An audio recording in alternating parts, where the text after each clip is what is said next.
welcome to Centre Court, all thanks to TAC. Well, there's lots going on in netball. It's not only finals time in Super Netball, there's also a lot going on with the Australian Diamonds. And coming up on our show, we are so excited to have Stacey Marinkovich, the head coach of the Aussie Diamonds and also the head coach of the West Coast Fever, to get her insights into what's happening. But of course, my co-host Ash Brazel is joining me from home quarantine at the moment. Braz, congratulations on making the squad. Thank you, Bianca. Very excited. Also very excited that I am halfway through this lockdown, so 1 week to go. Now, actually, when we did our show last week, I said to you, good luck, hope you're in the squad. I think you're going to be in the squad. And then you didn't know at that stage. Can you take us all through the process of what happens? How do you find out when you're in the squad? Well, you get a phone call from the head coach and the manager, but for me, our club were told that we'd get a phone call from 10 a.m. to 12 p.m. Obviously, things had to change to make it work for the teams that are training up in Queensland. And so while we were shooting our show, we shot from 11 to 12. I had my phone next to me. I didn't want to tell you guys just in case I didn't get the phone call. And I was like, I'll just run away if I do get it. And just put the show on pause. And so the whole time I was watching it, you're saying, I reckon you're going to make it. I was like, well, it's past 12 o'clock now, so I'm definitely not in it. No. But then 10 minutes later, I had a phone call from Stacey, and yeah, it's so nice to be back in the team, and really excited to be a part of that squad. Oh, well, that's awesome to hear, and I'm sorry that you're going through that stressful time. But also, we did put it out on our socials, as we love to keep you all involved in the conversation here on Centre Court, and at Centre Court Show and also Centre Court Netball hashtag. We loved all of your questions that you have sent in, because we did say that Stacey Marinkovich was going to be on our show. So thank you so much for sending in those questions, and we'll try and cover off as much as we can. But I think before we do that, let's get straight into the interview with Stacey. Braz. It's now time for the agenda, thanks to TAC. Make safety features a priority in your next car. Visit howsafeisyourcar.com.au. Stacey Marinkovich, thank you so much for joining us all the way from Queensland at the moment. But it's been a big week for the Diamonds.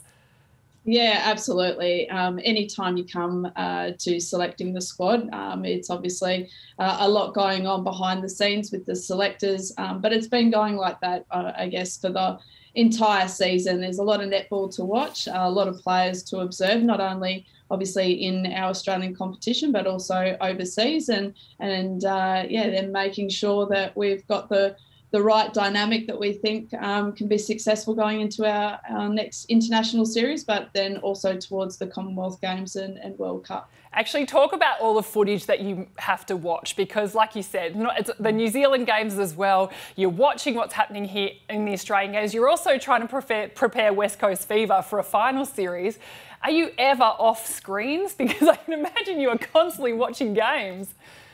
Yeah, I think it was actually better when we had those different games during the week, where you had some on Monday, some on Wednesday, some on Thursday. It spread out my week a little bit, as opposed to watching all games on the weekend. But, at the end of the day, you want to see what each player's doing. And I guess it's watching it a couple of times, because you're looking at combinations, you're looking at the individual movement of players, but then also trying to align that as to how we want the Diamonds game plan to evolve. And so watching a fair bit, but luckily, there's worse things in life, and it's something that I have an absolute passion for and very lucky to be doing.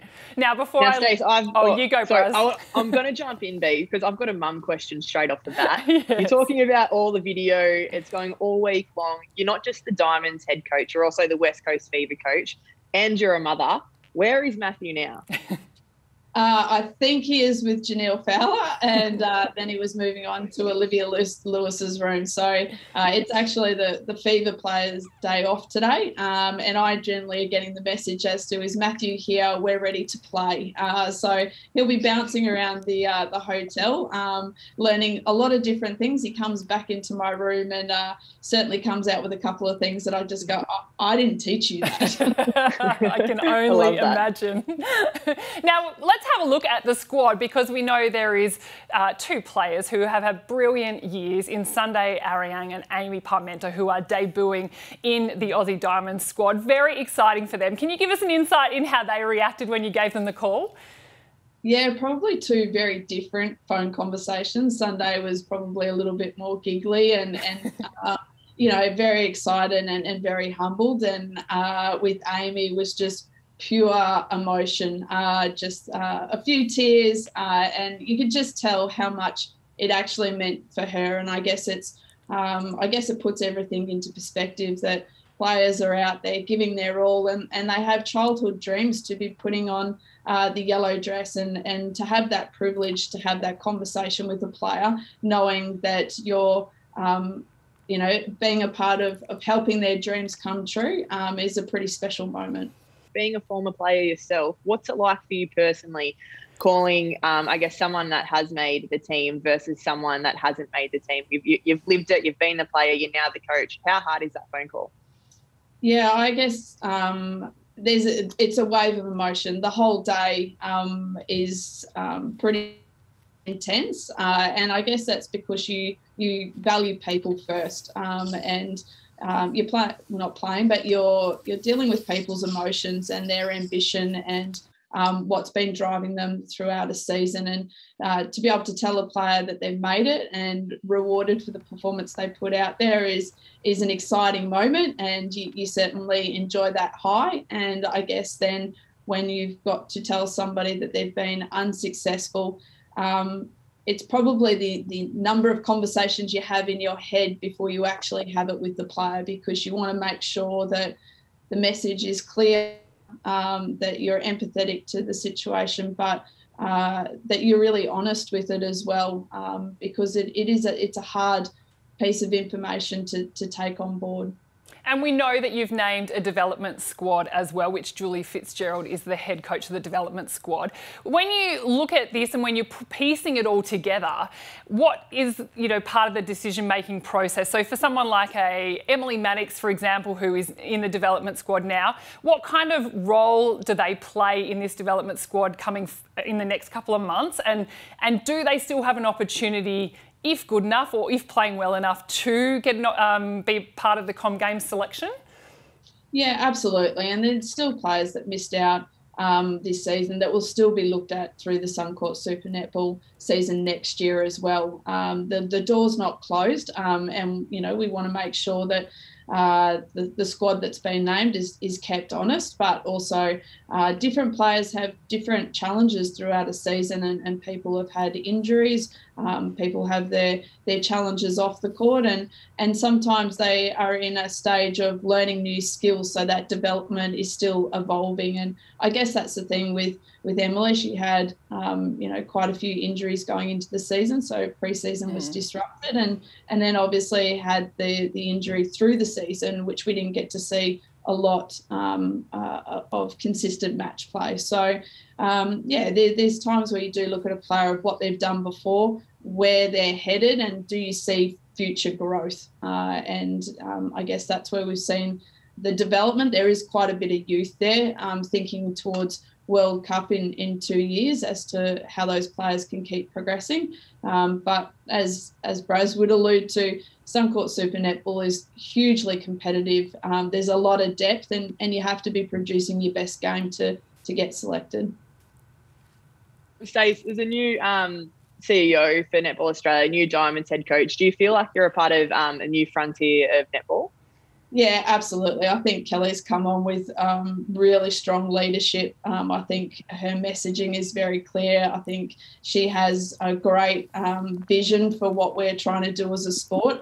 And I think just with the collaboration, and I guess we haven't had a lot to do with each other just yet, but with every conversation that we have had is a lot of enthusiasm. And I think we've got a real steely focus on you know, what we're trying to achieve as both on and off the court.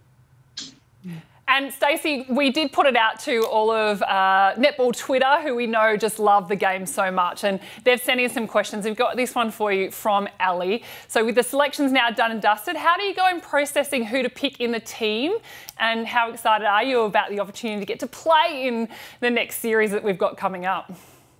Yeah, absolutely. So we will have a selection camp. So we'll bring the entire squad together where we'll have some match play where we actually get to form some combinations, see who can connect and who can, I guess, grab onto what the game plan is and get that firing.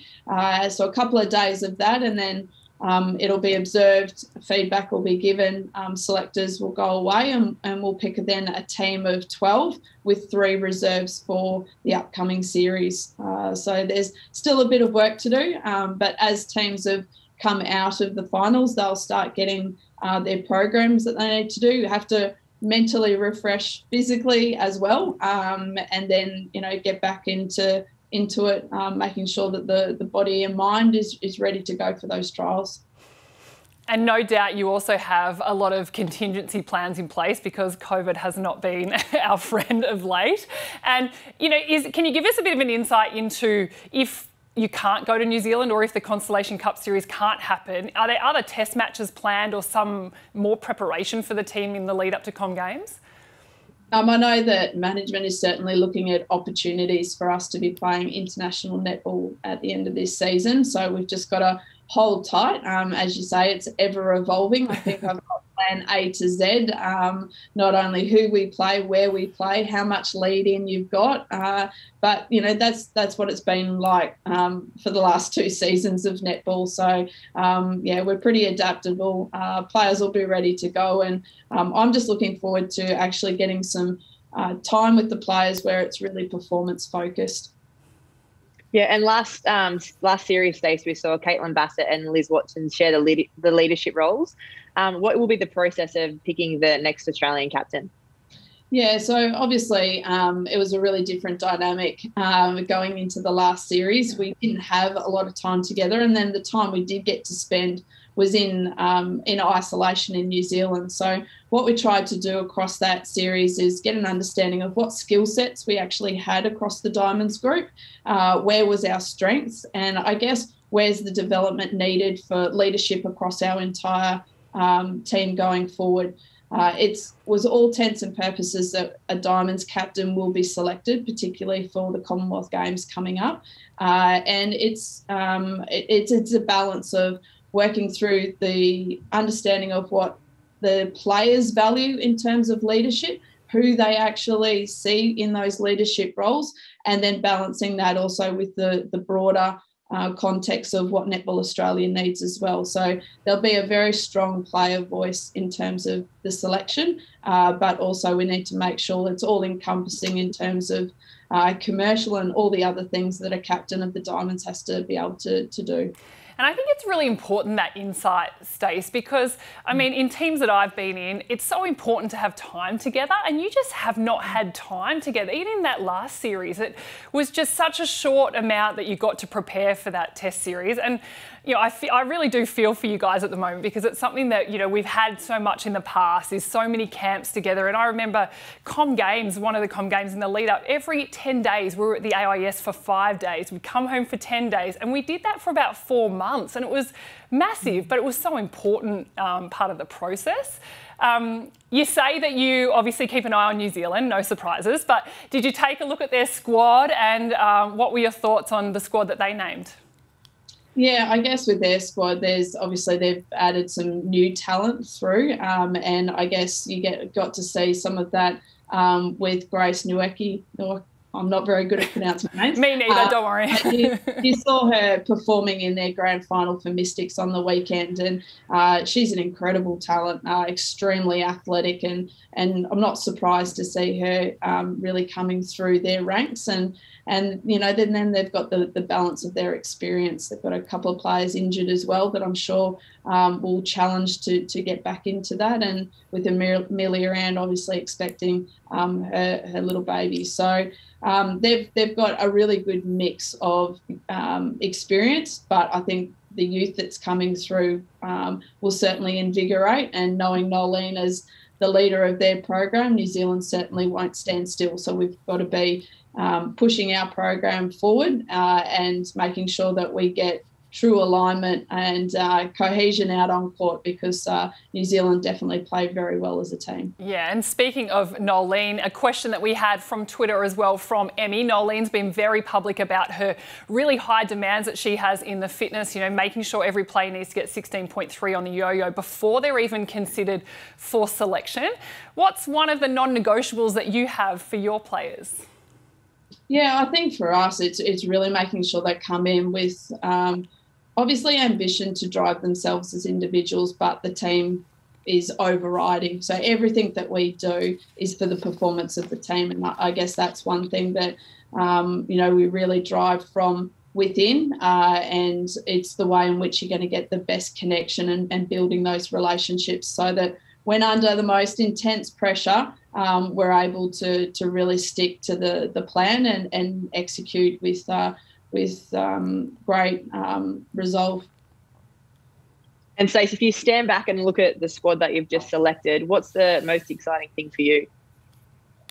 Oh, most exciting thing is I just think we've got a really good balance. I think we've got versatility of players that are going to really be able to play in structured setups, but I think we've got a lot of players that play with, we'll have some really good instinctual play as well, which I think just adds a different layering to what we can do out on court.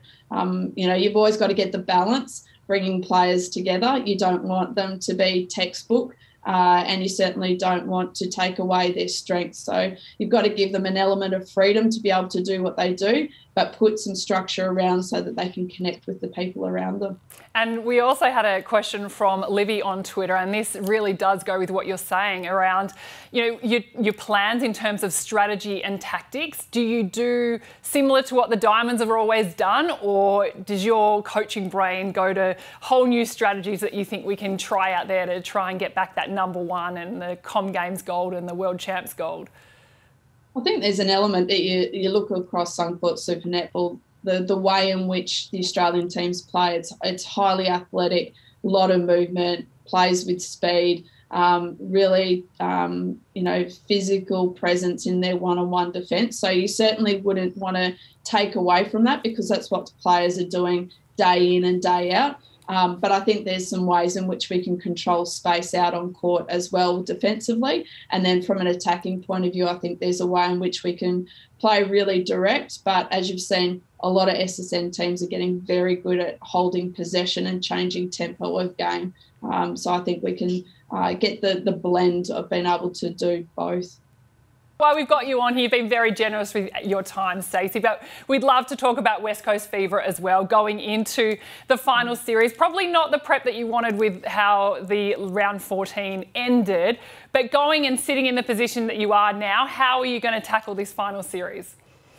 Yeah, I think it just goes to show from last weekend that you have to be at your best, both in attack and defence. And I thought, you know, the game on the weekend, we certainly became a bit of a shootout between both teams. And I think we still have a level of defensive intensity that we can bring to the game. So it's certainly something that we're going to have to make sure that we're well on song, because Lightning are a highly skilled team. They know how to keep possession. They've obviously got experience in their shooting circle, and you know, defensively, their combination's been together for quite some time. So it'll definitely be a battle. But for us, the more we focus on how we want to play is probably the right remedy for us to be able to go out there with absolute confidence and conviction. Yeah, and a question for you, Stace. You obviously at the end of the domestic season, you won't be the head coach of Fever anymore. How will that change your life professionally and personally?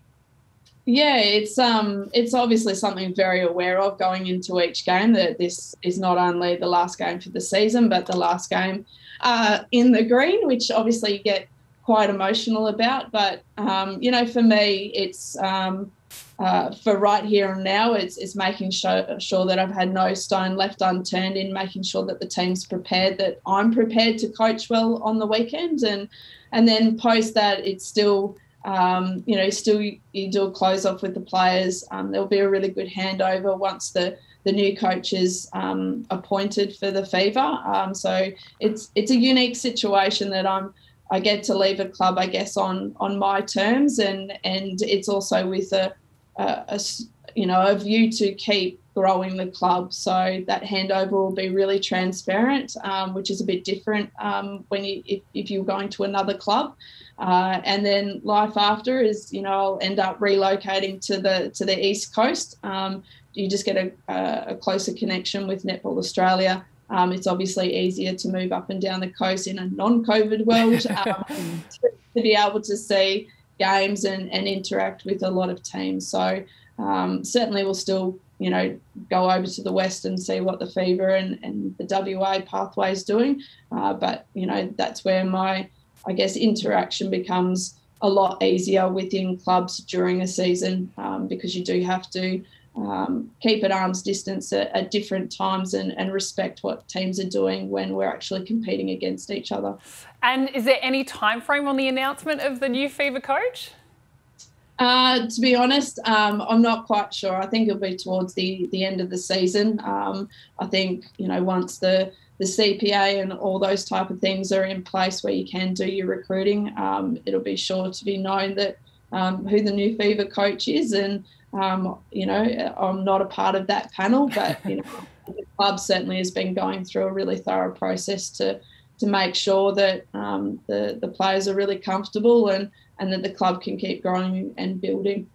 Yeah, last question from me, Stacey. You've been a player for West Coast, you've been the captain, assistant coach, now head coach. What are you going to miss most about Fever? Oh, Brazzy, I think you're just trying to get an emotional reaction out of me. Well, I almost saw a tear, so I was like, just keep going. It's an environment that's really family orientated. I moved from Queensland, obviously, when I was 21. I'm now 40, which is a long time to be associated with an organisation. And I think it's I've worked with the same high performance group for quite a long period of time, and we've all been just so connected on and off the court and very driven to be able to build a club to where it is. And, you don't always get the results straight up, and where we are at the moment has certainly been a progression of quite a few years and a lot of hard work. But, for me, it's the actual connection with the people at the club in the high performance group and the players. They've been sensational, and they've supported me in my growth as a coach.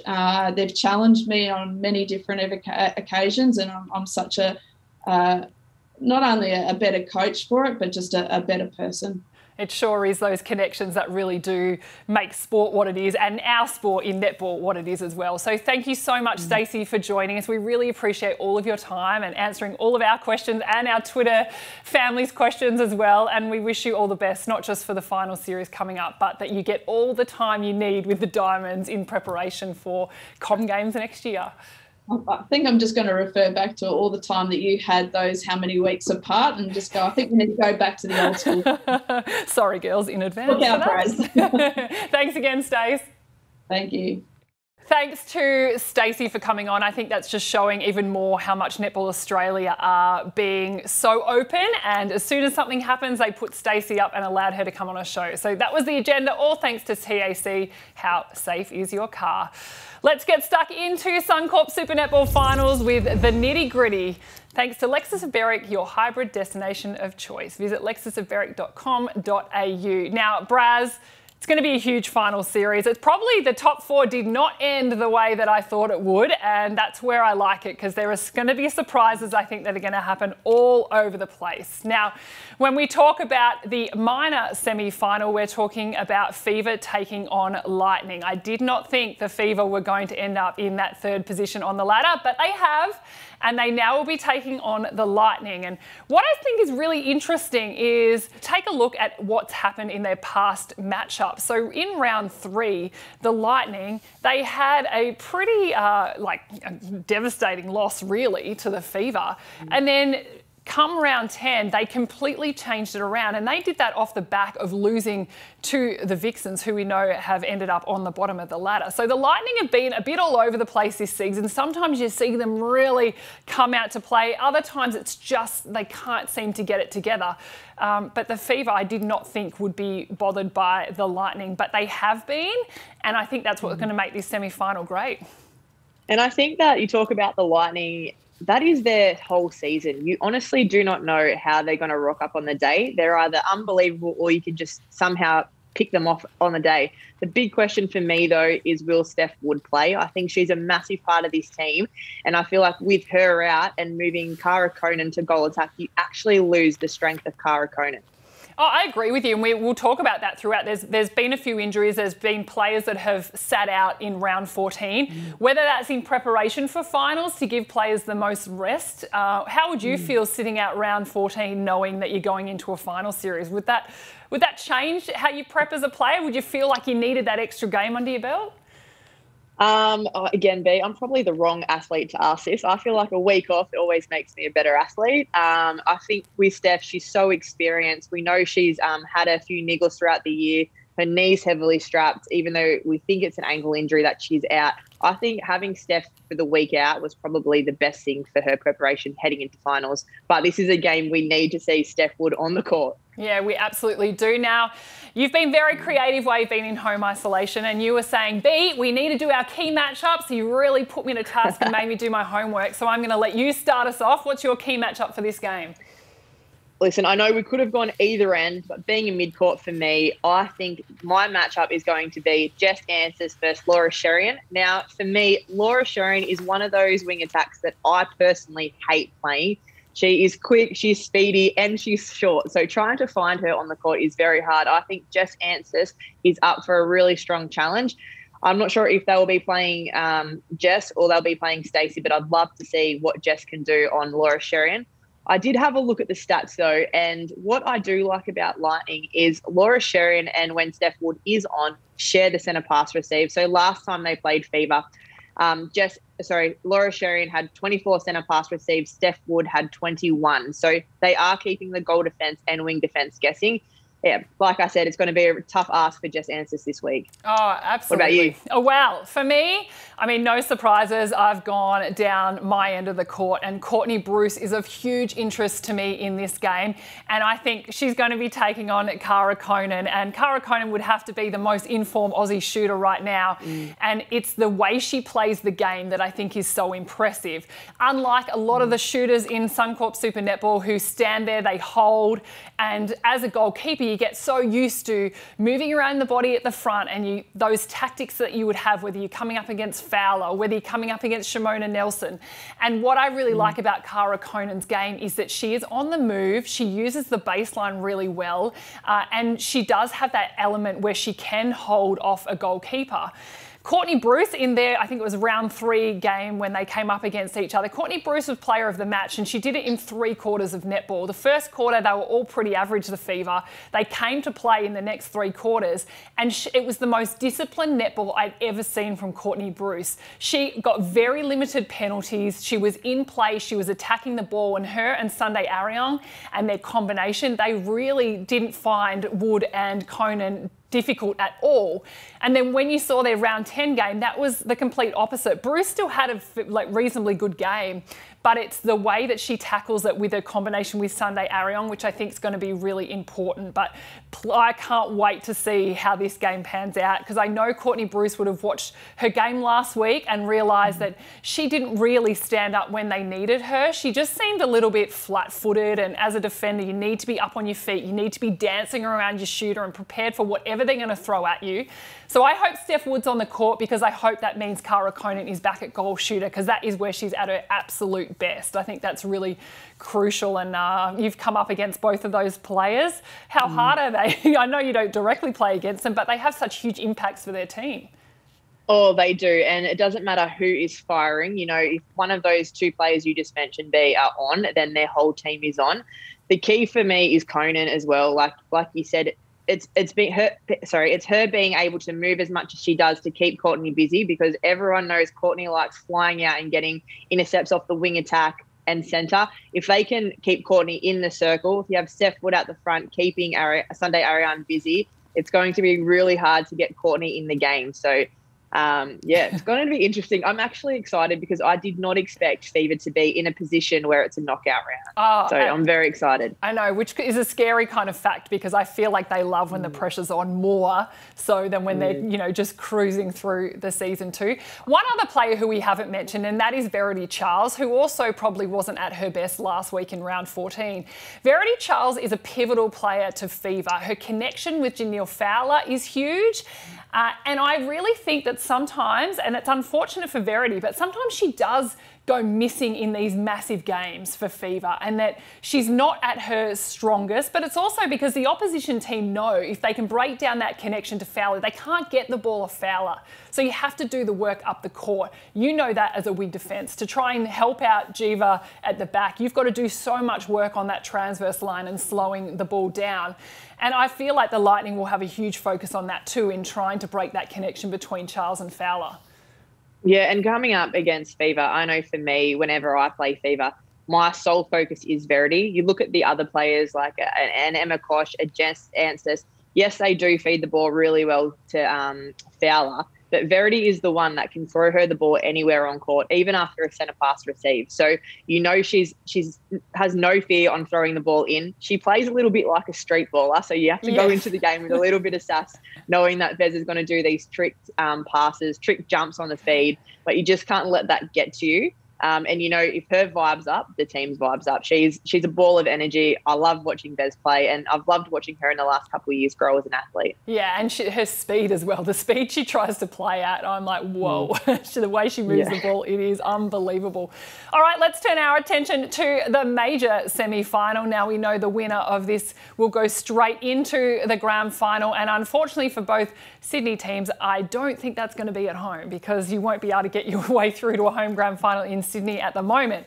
This is how they have last matched up against each other. In round 6, the Giants went down to the Swiss quite significantly, but then again, round 11, it went the other way and it was a 4-goal win to the Giants. The Giants are another team that I feel like are very similar to the Lightning in that sometimes they show up and they are unstoppable. Other times they go missing and you think, how are you even in the top 4? Is that a fair criticism?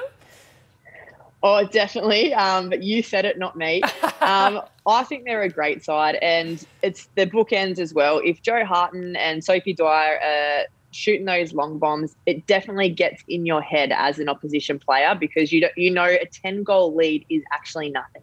So it's going to be interesting to see what happens. I really hope April Brandley, you've got Steph Wood out of the other game potentially. Will April Brandley play this game? I really hope April plays this game because she is one player for me over the whole season is one of the most informed players out of every single team. She came back last year after having her son Clay, and this year she's just absolutely dominating. So it would be really sad to see her miss a final. In saying that, B, would you play her knowing that you have a second chance? Ooh, yeah, that is a tough one. Yes, I think you have to play her. As long as she's in a position she's, at least probably 75% fit, I think you've got to put her out there. Although we know Vixens did that with Kate Eddy. She missed the semi-final and they were lucky to win through anyway straight away, so she got another week's rest, which is a huge advantage. Kate Eddy will say that herself. That was a huge advantage for her to be able to have 2 weeks off, really, in the lead up to that grand final. I think with April Brandley, her story is incredible, like you said, but the fact that, too, she decided she didn't want to put her hand up for the Diamond squad this year, and I think she would have been an automatic selection. I mean, we haven't obviously asked Stacey that, but her form, and I feel like she would have even been considered quite fairly too to be in that starting 7 for the Diamonds. Oh, definitely. And if you read the article that Netball Australia came out with when they announced the Diamond squad, it did mention that April did not apply for the Diamond. So the fact that they've put that in there, for me, means she was going to be in the side. She's been playing brilliant netball, and I'm really hoping that we see her come finals because she is, I think, one of the strongest players in their team. I know that, Sam Pullman's been there for the 5 years, same with Price, same with Parmenter, but Brandley just brings something else to that lineup. And, yeah, excited to watch it. I think Netball New South Wales would be cheering that they've got both teams guaranteed one team into the grand final. Oh, absolutely. All right, who's your key matchup this game? I think I've guessed it. I've talked about it for the last 2 minutes, but April Brandley definitely is one of my players to watch with Helen Housby. These two are unbelievable. Helen, for me, she is their playmaker. She pretty much should just be wearing the wing attack bib because she loves to feed the ball. She loves to set up plays. I love the way she's going about her game. The way she feeds Sam Wallace is unreal, and she's not afraid as well to put up a 2-point shot. So I feel like this game we could see a lot of 2-point shots be. Oh, I can only imagine. And on Helen Housby, in talking to some of the former Swifts players, they were saying how when she first came to the Swifts, she wanted to play that dominant goal attack role. That's what she's used to playing for England. She's used to putting up a lot of shots, and what she's been able to do over the last few years is really find her way in, sometimes being that decoy player, you know, to help Sam Wallace out or Sophie Garvin, to take those drives where you're not considered. And sometimes that's hard as a player to step back and go, oh, I'm not going to have the amount of impact on the stat sheet, but what I'm actually doing out there for my team is so much more helpful. And I feel like Helen's really found that balance now, and it's really showing in her game. Yeah, and the way she plays as well. I think what I love about watching the Swifts and the Giants is they have a different game to Collingwood, to Fever. They don't have that tall post-up shooter. Yes, Sam has still got on a hold, but having those two moving shooters, I think Sam Wallace at the moment has been so comfortable to lead outside of the circle to drag her goalkeeper, which allows Helen the free range of coming in, and she's not short. So she's also able to hold against a goal defence. So they've definitely got tricks up their sleeve, and Giants can do the same thing with a Harton and a Dwyer. And for me, my key matchup, I'm again focusing down the end that I know, and that is Jo Harton taking on Sarah Clow. I really should branch out a little bit, but these two players really do excite me. Sarah Clow, I think, has been in incredible form, and I've really been loving how she attacks the ball as a defender, especially when she's in at goalkeeper. That is her sweet spot when she gets to play that position. She can see the court. She gives herself enough time to go out there and take intercepts, but I also think she's become a much stronger presence. I don't know whether it's the strength work she's been doing. Her core stability seems a whole lot stronger. So when the ball's in the air and it's 50-50 between her and the shooter, she is really able to rip it in with one hand and protect that. And I think that strength has really brought something different to her game. When you look at Jo Harton, and we've said it before, she can be a bit inconsistent, but when she is on, she's almost unstoppable. And that's what I think is going to be a great challenge for Sarah Clow to come up against Jo Harton, who is also a mover like a Cara KOENEN, but she has that damaging shot. And we know you've been keeping an eye on the super shot, and it's no surprises that Jo Harton is the one leading the way. Yeah, and 47, Bianca, which is massive. And you've got this. What blows my mind as well is you've got Sophie Dwyer in the same team sitting second. So that is unbelievable. That is 89 goals for one side.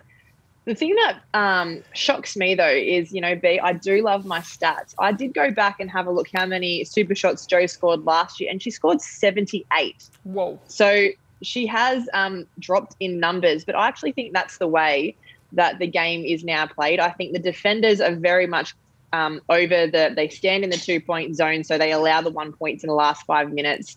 Giants, I think now having another shooter that puts up the 2 points, it's actually taken the load off Jo. So still 47's massive. 78 though is a lot more impressive, but they're in the finals. They're maybe going to be grand finalists after this game. Who knows? So I think the 2-point shot for them this year has definitely worked. Yeah, it sure has. And that brings a whole nother complexity to what Sarah Clow and the Swifts defenders have to do, because you're not only protecting one goaler who is attempting the super shot or who might be really accurate in the super shot zone, you have two that you've got to try and counteract. So it's not like you can back off one and, you know, protect the post or protect that zone when you're in the power five. You actually have to make sure that you're one-on-one and making sure neither of them get that free shot. So if Giants can play the way they have been playing in the best games that they've played this season, they could almost be unstoppable in their attack end by the way they do that. And we know Maddie Hay as a wing attack she has been in exceptional form, I think, and just been absolutely killing it, and goes under the radar too.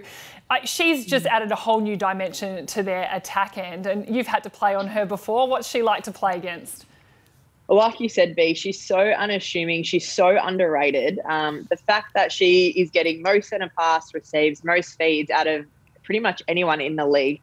She's a player that, isn't talked about enough, in my opinion. I think she's great, and I think her game this year has just improved so much, and she's actually a big key for the Giants' success. I know I've been watching Jamie Lee Price. You know that she's a strong mid-court player, but she's actually able to now clear out and get the right depth so Hay can punch and actually play that strong wing attack role. Okay, before I let you go, I need your tips. Who is going to win out of Fever Lightning and Swiss Giants? Oh, hey, you can be neutral now. You can be neutral now. Yeah, you know what? I think Fever. Fever are going to win it by either 20 points. It's going to be ridiculous. Or Lightning are going to win by 1. So I'm actually going to go with Lightning with the 1 point. Okay, you go Lightning. What about you? I'll go Fever. I think Fever will win that one quite convincingly. All right, what about Swiss Giants? I'm going to go the Swifts. Last week you asked me about the Swift, the top 4 teams. I didn't even mention Swifts. I'm quite embarrassed. I'm going to go to the Swifts because watching them play last week, I love the way that they play as a team. They're so hard to get intercepts off. I think if they can play their brand of netball where it doesn't matter if they do 10 passes or 30 passes, they get the goal, I think that is where the Giants are going to come unstuck. What about you? Well, I do agree with you. I think Swifts will win that one as well. I do hope the Giants, though, put up a fight. Maybe I'll go Giants just to keep it even so that we can have a bit of banter about it next week. But that was the nitty-gritty, all thanks to Lexus of Berwick. And thanks again for all of your questions that you have sent in. Braz and I and all the team here really do appreciate all the love that on Twitter, all the questions. And don't worry, we will be staying around and having a show for you after every single round of finals, because it's getting exciting now and who knows what's going to happen. But the best thing is we've got, I think, 4 of the best teams, sorry, Braz, taking on each other in the final series. Thanks for joining us, Braz. Here we go. See you guys. That's Centre Court, thanks to TAC. Make safety features a priority in your next car. Visit howsafeisyourcar.com.au.